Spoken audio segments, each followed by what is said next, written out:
অনুভূতি আমরা আসাতে ওনারা কিরকম অনুভূতি ফিল করতেছেন? আজকে সারা বাংলাদেশ শিশুগুলো দেখে নিরাপত্তা দেওয়ার জন্য আজকে আমাদের সেই কণ্ঠিত তথা শ্রী শ্রী রাধা মদন গোপাল জিউ মন্দির ইস্কন মন্দিরে আমাদের নিরাপত্তা দেওয়ার জন্য আমাদের পাশে দাঁড়িয়েছেন।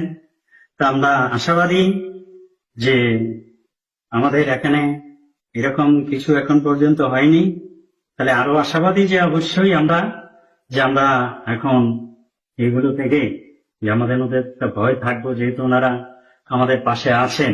এখন আমরা চেষ্টা করছি আমাদের সেই ভয়টা যাতে আরো বেশি করে চলে যায়, যাতে না থাকে।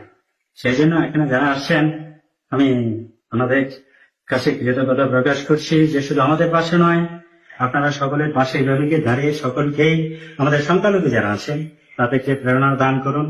আজকে আমাদের মধ্যে যেভাবে প্রেরণা দান করেছেন, যে উৎসাহ যে সাহস দিয়েছেন, এইভাবে সকলের কাছে দিয়ে দেন। অবশ্যই তারা সত্য